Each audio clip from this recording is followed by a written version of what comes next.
നമസ്കാരം. India versus England രണ്ടാം test ഇന്ന് ആരംഭിച്ചിരിക്കുകയാണ്. ആദ്യം തന്നെ പറയട്ടെ, ടീം സെലക്ഷൻ്റെ കാര്യത്തിൽ കുൽദീപ് യാദവിനെ കളിപ്പിക്കാതിരുന്നത് എനിക്ക് ദഹിച്ചിട്ടില്ല, ശരിക്കും സത്യം. കാരണം വാഷിംഗ്ടൺ സുന്ദർ തീർച്ചയായിട്ടും നല്ല ഒരു സ്പിൻ ബോളറാണ്. അത്യാവശ്യം നല്ല ഡെപ്ത് ബാറ്റിംഗ് ഉണ്ടാക്കാനായിട്ട് വാഷിംഗ്ടൺ സുന്ദർ തീർച്ചയായിട്ടും ഹെൽപ്പ് ചെയ്യും. നല്ല ലെഫ്റ്റ് ഹാൻഡ് ബാറ്റ്സ്മാനാണ്, നന്നായിട്ട് പ്രൂവ് ചെയ്തിട്ടുള്ള ബാറ്റ്സ്മാനാണ്. പക്ഷേ ഈ ഒരു ഇംഗ്ലണ്ട് കണ്ടീഷൻസിൽ ഫിംഗർ സ്പിന്നർ എത്രത്തോളം, രണ്ട് ഫിംഗർ സ്പിന്നർ എത്രത്തോളം എഫക്റ്റീവ് ആവും, എത്രത്തോളം ഗുണം ചെയ്യും, ഒരു പക്ഷേ കണ്ടെയ്ൻ ചെയ്യാനൊക്കെ എഫക്റ്റീവ് ആയേക്കാം. പക്ഷേ വിക്കറ്റ് എടുക്കാൻ എത്രത്തോളം എഫക്റ്റീവ് ആവും ബൂമ്രയുടെ അഭാവത്തിൽ എന്നുള്ളത് എനിക്ക് ശരിക്കും സംശയമുണ്ട്.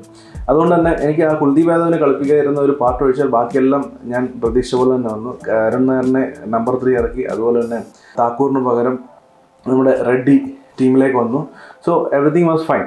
പക്ഷേ ഇന്ത്യയുടെ ഇന്നത്തെ ദിവസം നമ്മൾ നോക്കുകയാണെന്നുണ്ടെങ്കിൽ ഫസ്റ്റ് ടെസ്റ്റിൽ എന്താണോ സംഭവിച്ചത് അതിൻ്റെ ഡിറ്റോ കോപ്പി തന്നെയാണ് ഇന്നും സംഭവിച്ചത്. കാരണം ഫസ്റ്റ് ടെസ്റ്റിൽ ഇതിലും മെച്ചപ്പെട്ടൊരവസ്ഥയിലായിരുന്നു ശരിക്കും പറഞ്ഞാൽ ഇന്ത്യ. ഈ 3 വിക്കറ്റ് പോയിട്ടില്ലായിരുന്നു ഫസ്റ്റ് ഡേയിൽ, ഇതിലും കൂടുതൽ റൺസ് ഉണ്ടായിരുന്നു. പക്ഷേ ഇന്നിപ്പോൾ 309-ന് 5 വിക്കറ്റ് നഷ്ടപ്പെട്ടു ഇന്ത്യക്ക്.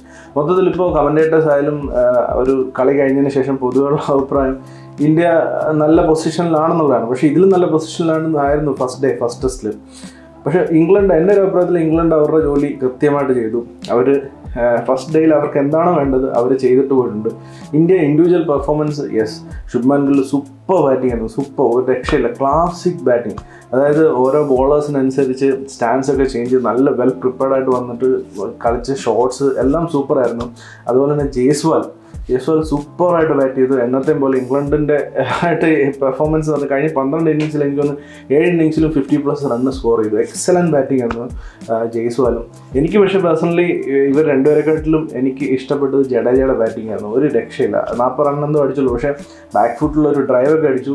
ഒരു വിൻറ്റേജ് ജഡേജ ഇന്ന് കണ്ടു ശരിക്കും പറഞ്ഞു. അതുപോലെ തന്നെ ബഷീറിനെ കൗണ്ടർ അറ്റാക്ക് ചെയ്ത് അടിച്ച 2-3 4 സൂപ്പർ ബാറ്റിംഗ് ആയിരുന്നു ജഡേജ. അതാണ് ഇപ്പോൾ ഒരു ശരിക്കും പറഞ്ഞാൽ പ്രതീക്ഷ നാളത്തെ ദിവസത്തിലേക്ക് പോകുമ്പോൾ. ജഡേജ അസാധ്യ ഫോമിലാണ്, സൂപ്പറായിട്ട് ബാറ്റ് ചെയ്ത് ജഡേജ.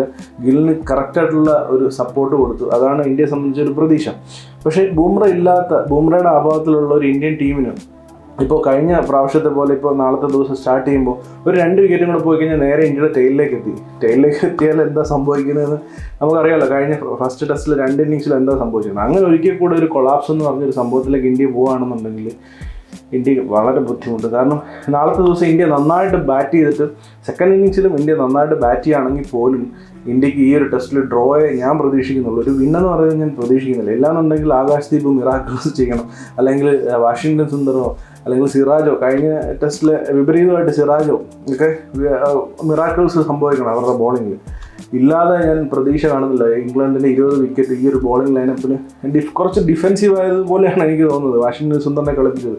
ബാറ്റിങ്ങിൽ ഡെപ്തിന് വേണ്ടിയിട്ടും ബോളിങ്ങിൽ ഒരു സ്പിന്നറിൻ്റെ ഒരു ഓപ്ഷൻ ഉണ്ട്. കുൽദീപ് VS വാഷിംഗ്ടൺ വന്നു കഴിഞ്ഞാൽ ബാറ്റിങ്ങിൽ ഒരു ഡെപ്ത് കുറയും, ഒരു ബാറ്റ്സ്മാൻ കുറയുന്നുള്ള സത്യമാണ്. പക്ഷേ എപ്പോഴും ഒരു 4th ഡേ 5th ഡേയിൽ വിക്കറ്റ് ടേക്കിംഗ് ഓപ്ഷനായിട്ട് കുൽദീപ് എനി ഡേ ഈ വാഷിംഗ്ടൺ സുന്ദറിനെക്കാട്ടി ബെറ്റർ ആണെന്നുള്ളത് എല്ലാവർക്കും അറിയാവുന്ന കാര്യമാണ്. അപ്പോൾ ആ ഒരു തീരുമാനം കുറച്ച് ഡിഫെൻസീവ് ആയതുപോലെയാണ് എനിക്ക് പേഴ്സണലി തോന്നിയത്. ഇനി ഇംഗ്ലണ്ടിൻ്റെ സൈഡിലേക്ക് വന്നു കഴിഞ്ഞാൽ അവർ കൃത്യമായിട്ട് അവരുടെ ജോബ് ചെയ്തു എന്ന് തന്നെയാണ് ഞാൻ വിശ്വസിക്കുന്നത്. കാരണം ഫസ്റ്റ് സെഷനിൽ 2 വിക്കറ്റ് എടുത്തു, സെക്കൻഡ് സെഷനിൽ 1 വിക്കറ്റ് എടുക്കാനേ സാധിച്ചുള്ളൂ. പക്ഷേ ലാസ്റ്റ് സെഷനിൽ വന്നിട്ട് 2 ക്വിക്കായിട്ട് 2 വിക്കറ്റ് ഇട്ടു, 5 വിക്കറ്റ് ഇട്ടു ഫസ്റ്റ് ഡേയിൽ.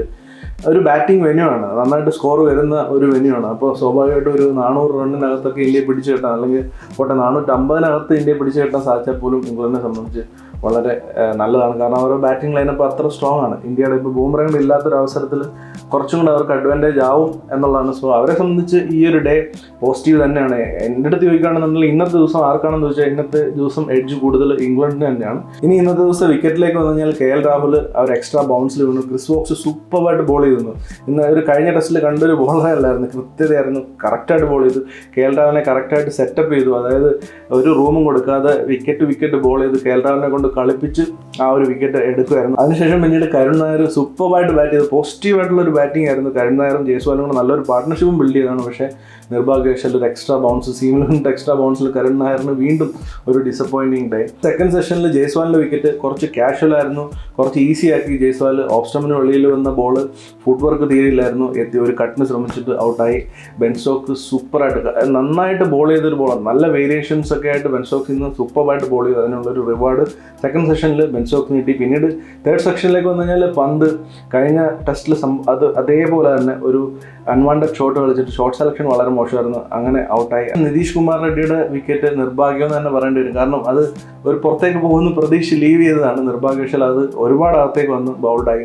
അപ്പോൾ അങ്ങനെ ഒരു 5 വിക്കറ്റ് ഇന്ത്യയെ സംബന്ധിച്ച് വളരെ വാല്യബിൾ ആയിട്ടുള്ള 5 വിക്കറ്റാണ് ഇന്ത്യക്ക് നഷ്ടപ്പെട്ടത്. ഒരു 3 വിക്കറ്റ് നഷ്ടപ്പെട്ട് നിന്നിരുന്നെങ്കിൽ ഞാൻ ഉറപ്പായിട്ടും പറഞ്ഞു ഇന്ത്യ അഡ്വാൻറ്റേജ് ആണ് ഇന്നത്തെ ദിവസം. പക്ഷേ 5 വിക്കറ്റ്സ് ഇന്ത്യയെ സംബന്ധിച്ച് ഒരു പണിയാണെന്നാണ് ഞാൻ കരുതുന്നത്. അപ്പോൾ ഇനി അവരുടെ ബോളിങ്ങിലേക്ക് വന്നു കഴിഞ്ഞാൽ അവർ ടങ്ക് ഒഴിച്ച് ബാക്കി എല്ലാവരും നന്നായിട്ട് തന്നെ ബോൾ ചെയ്തു. അവർക്ക് അതിൻ്റെ റിവാർഡ്സ് കിട്ടുകയും ചെയ്തു. എല്ലാ ബോളേഴ്സിനും വിക്കറ്റ് കിട്ടി. ടങ്ക് വളരെ എക്സ്പെൻസീവ് ആയിരുന്നു. വളരെ ഹിയർ ആൻഡ് ദെയർ ആയിട്ടുള്ള ഒരു ബോളിംഗ് ആയിരുന്നു കഴിഞ്ഞ ഒരു ഫസ്റ്റ് മാച്ചിലെ പോലെ തന്നെ. പക്ഷേ ടൈലൻഡിനെ കഴിഞ്ഞ ഫസ്റ്റ് ടെസ്റ്റിൽ എങ്ങനെ ടങ്ക് വന്നിട്ട് ക്ലിയർ ചെയ്യാമെന്നറിയാം. നാളത്തെ ദിവസം ഞാൻ പ്രതീക്ഷിക്കുന്നത് ഇംഗ്ലണ്ട് നന്നായിട്ട് പ്രിപ്പയർ ചെയ്തിട്ട് വരും. അവർക്ക് ടൈമും കൂടെ നാളത്തെ ദിവസത്തേക്ക് പ്രിപ്പയർ ചെയ്യാനായിട്ട്.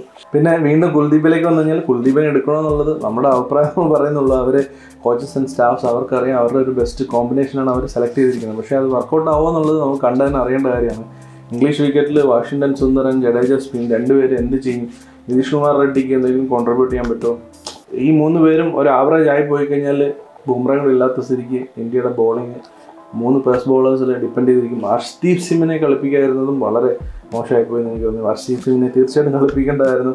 കാരണം ആകാശ്ദീപ് തീർച്ചയായിട്ടും നല്ല ബോളർ തന്നെയാണ്. പക്ഷേ ഹർഷ്ദീപ് ഒരു ലെഫ്റ്റ് ഹാൻഡർ കളിക്കണം. ആ ഒരു ആംഗിൾ, ആ ഒരു ഡിഫറെൻ്റ് ആയിട്ടുള്ള ആംഗിൾ ഇന്ത്യക്ക് കിട്ടണം എന്നുള്ളത് എന്നെ സംബന്ധിച്ച് ഭയങ്കര എക്സൈറ്റഡ് ആയിരുന്നു. ഹർഷ്ദീപ് കളിക്കുക എന്നുള്ളതായിരുന്നു. ഒരു ഡിബോട്ട് ഇന്നത്തെ മാച്ചിൽ കിട്ടുമെന്നുള്ളതായിരുന്നു. ബട്ട് അൺഫോർച്ചുനേറ്റ്ലി ഹർഷ്ദീപിനെ സംബന്ധിച്ച് ആകാശ്ദീപാണ് കളിച്ചത്. എന്തായാലും നമുക്ക് നോക്കാം. പക്ഷേ എന്നെ സംബന്ധിച്ച് ഈ ഒരു ടെസ്റ്റ് ഇന്ത്യ ജയിക്കുക എന്ന് പറയുന്നത് വെരി വെരി വെരി ഡിഫിക്കൽട്ടാണ് നമ്മുടെ ഫസ്റ്റ് ദിവസം കഴിഞ്ഞപ്പോൾ എനിക്ക് തോന്നുന്നത്.